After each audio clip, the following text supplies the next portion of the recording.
The FIA just made it official.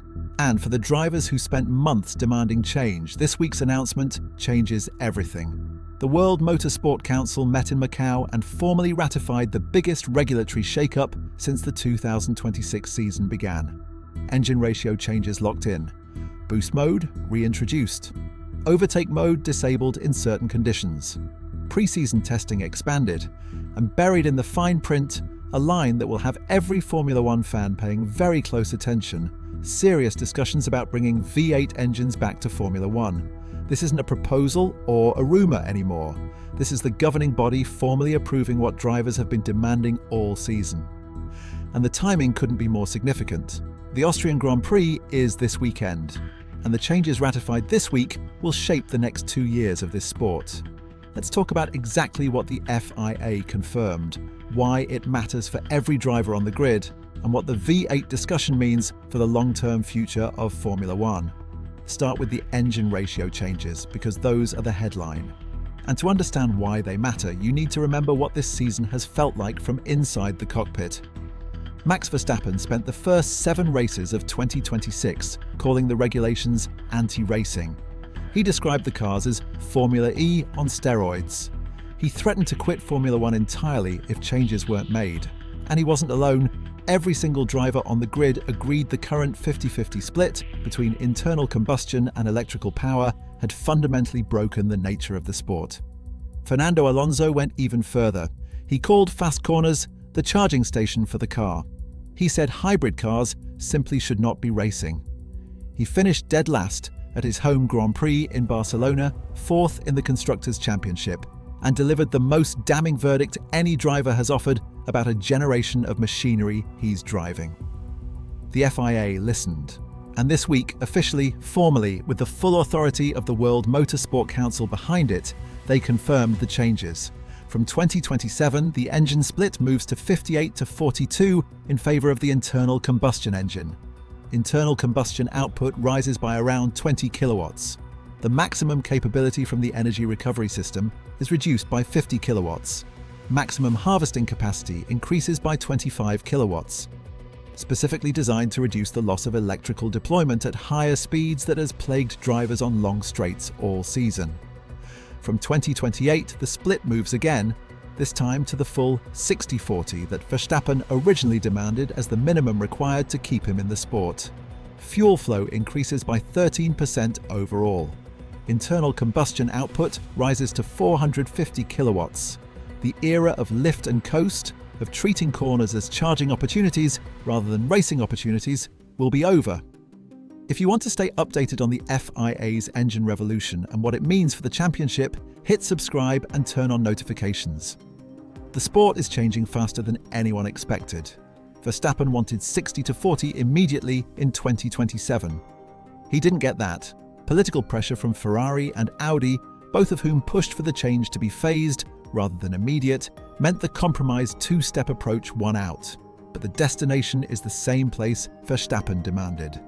The FIA arrived there just 1 year later than he wanted. For Alonso, the confirmation carries a different weight.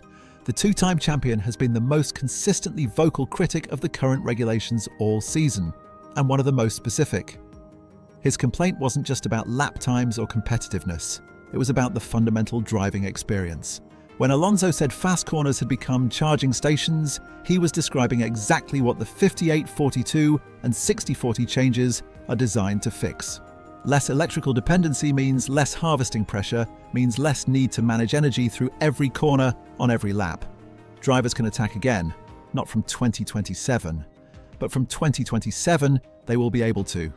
But the engine ratio confirmation is only part of what the WMSC ratified this week, because 2 changes take effect immediately, and they're directly relevant to this weekend's Austrian Grand Prix. The first is the reintroduction of boost mode.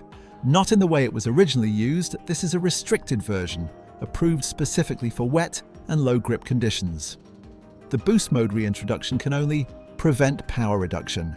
It cannot increase power output beyond what was already available. In simple terms, when the track is slippery and drivers need consistent power delivery for safety, the system can now maintain output rather than allow it to drop away unpredictably. The second immediate change is the disabling of overtake mode in those same wet or low grip conditions. Overtake mode, which gives a driver within 1 second of a car ahead a burst of extra electrical power, has been switched off when visibility is poor or traction is compromised. The reasoning is straightforward. Closing speeds in dangerous conditions need to be controlled. A driver suddenly receiving a burst of power in a wet corner at the wrong moment is a genuine safety risk. Both changes were driven by feedback from drivers this season.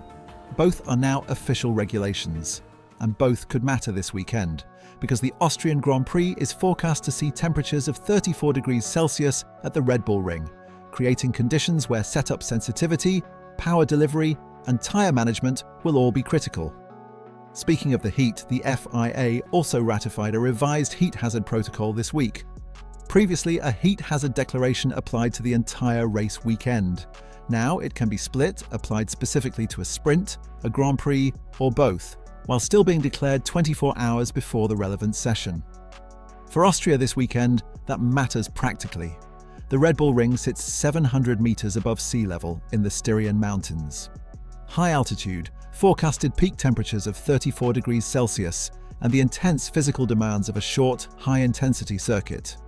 If a heat hazard is declared, teams must fit driver cooling systems to the cars, with the car's minimum weight increasing by 2 kilograms in practice and qualifying and a further 5 kilograms before the Grand Prix itself. Hamilton himself called cooling vests itchy during Singapore's 2025 heat hazard. Several drivers expressed discomfort with the equipment. Now the FIA has at least given itself more flexibility about when and how to apply the declaration, which should mean more targeted, relevant use rather than blanket application to an entire weekend, regardless of conditions. Looking further ahead, the WMSC also increased pre-season testing for 2027 from 3 days to 4. It's a small change on paper, but it speaks directly to something that defined the chaos of this season's opening. Teams and drivers arriving at Australia underprepared, setups not properly dialed in, fundamental car characteristics still not fully understood. Liam Lawson described going into 2026 underprepared. Red Bull ran a wild setup experiment on his car in China because nobody fully understood the RB22 yet. Alonso hit barriers in Monaco practice while running 3 seconds off the pace, calling the car impossible to control. An extra day of testing before any of that would have been worth far more than its calendar cost. And then there's the line that has genuinely surprised the paddock. Buried in Ben Sulayem's statement after the WMSC meeting, almost as an aside, was this. The discussions around future power unit concepts, including V8 engines powered by sustainable fuels, demonstrate the willingness of all parties to engage in shaping the next chapter of the sport. V8 engines, powered by sustainable fuels, in Formula One. The current 2026 power units are complex, hybrid, electronically intensive machines that have generated more driver complaints in 7 races than most regulatory eras produce in entire seasons. The idea that Formula One might eventually pivot to a simpler, more visceral V8-based formula, married to sustainable fuel rather than the hybrid complexity that has frustrated everyone, is a dramatic shift in the conversation. It's not confirmed, it's not scheduled. Ben Sulayem described it as a discussion, not a decision. But the FIA president explicitly named it as part of the future direction being explored, when the president of the governing body names a specific engine architecture in a post-WMSC statement. That's not background noise. That's a direction. For the drivers who have spent this entire season fighting against what the current power unit demands of them, the lift and coast, the energy management, the charging stations disguised as racing corners, the mention of V8S running on sustainable fuel is exactly the kind of statement that makes the sport feel like it's actually listening. Verstappen wanted change. Alonso demanded it. Every driver on the grid agreed something had to give. The FIA just confirmed that everything is changing. The engine ratio is locked in. The immediate safety tweaks are approved. The pre-season testing gets extended. And the conversation about what Formula One looks like beyond 2028 has just become a lot more interesting. Austria is this weekend. The changes that mattered immediately are already in effect. The changes that matter most arrive next year. And the changes that could redefine the sport entirely are being discussed right now. The drivers asked for this. The FIA delivered it. And for the first time this season, the governing body and the people actually driving the cars appear to be pointing in the same direction.